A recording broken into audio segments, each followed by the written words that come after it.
again. Welcome to Fact versus Fiction. Mera naam hai Radhika and with me as always is Jency. Hi there. Radhika, today we are going to discuss why were certain media outlets actually kite flying. Yes, really. मतलब बहुत दूर दूर तक उनकी पतंग गई है because there's this article that's been doing the rounds specifically on Twitter जहाँ कहा गया है that kite flying has been banned on Makar Sankranti in Hyderabad. तो ये जो article है ये काफ़ी media publications ने pick किया including the Financial Times I believe, and on Twitter it's been shared with a lot of communal angling. जैसे कि आप देख सकते हैं अपने screen पे, that's a fairly communal tweet. कहा जा रहा है Christo-Islamic forces are taking over, whatever that means, whatever right? that means. I don't know. So the question to ask Jency is, Jency, क्या सच में ऐसा ban लगा है? Because it's quite an important tradition. Yes. Kite flying in Makar Sankranti. Yes. Yeah. And it's a festival which many people do look forward to, and a large section of the population around the country. Why this is mischievous is because this is Hyderabad, and there's always a communal overtone when it comes to Hyderabad. But we'll come to that later on. Now let's go back and see from where did this start. Now PTI, which is the wires agency, they wrote a story where they said that this kind of a notification has come from the Hyderabad police where they have banned kite flying during Sankranti festival. Now, we got in touch with the Hyderabad police commissioner and he said, what an absurd, news is this, because how can you ban kite flying during Sankranti itself, I mean, it doesn't make any sense. And what he pointed out is, and we also saw the press release that had come out and the notification, they have put out an advisory saying that since there are a lot of religious places around which and public roads where there are a lot of dangers of kite flying. We see so many people dying because of various accidents that happen because of the manja that we call, or the thread getting stuck, and motorists dying because of that.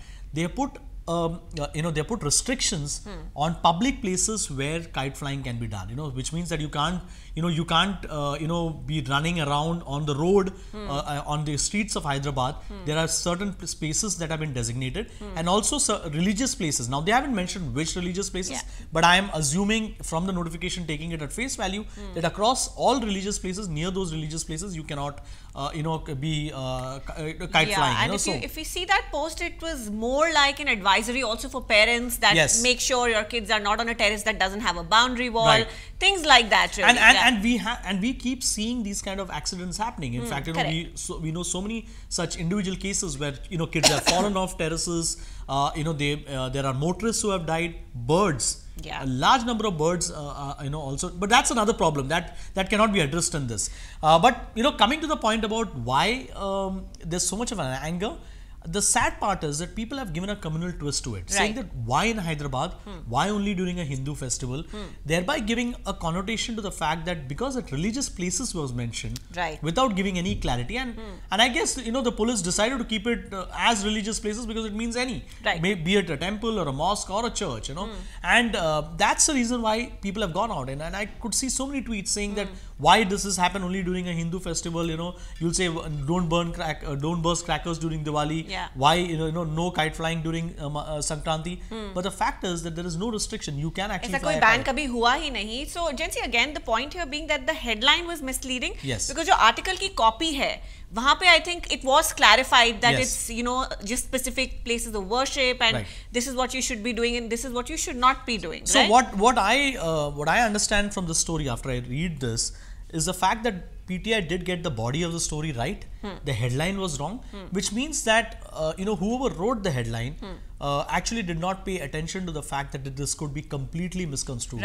And this is a danger that I often see, that most people form their opinions based on reading the headline. Correct. Which actually is a responsibility that we share as journalists and digital editors, that we have to be extremely careful about how we frame our headlines. Now someone decided to put out a headline like that.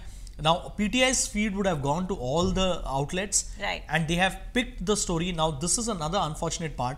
Several media houses have picked up the story. They have added an image, which means that it has not gone through their automated feed, but there has been a manual intervention. But none of them actually thought about the fact that can this happen? It would have taken one person to stop there. and not put out the story, not release the story on their own websites, and just pick up the phone and speak to either their reporter or the police commissioner. At least all the Hyderabad reporters that we spoke to were very clear that this is not true. Right. Which means that it's a Delhi-based problem, because most of the stories have been released from Delhi. Okay. What was also interesting was that actually there's a major kite festival taking place.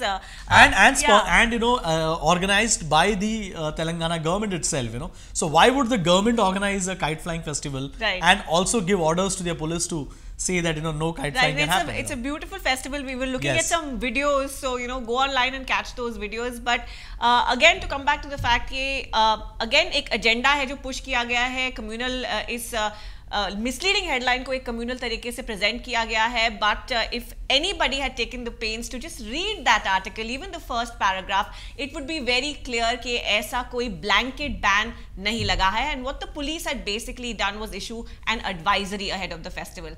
Guys, that's about it on Fact versus Fiction today. Thank you for watching, and you do know our helpline number. It's right on your screen. कुछ ऐसे messages हैं जिनके बारे में you want us to fact check. Please, here's where you forward those messages. Thank you for watching today.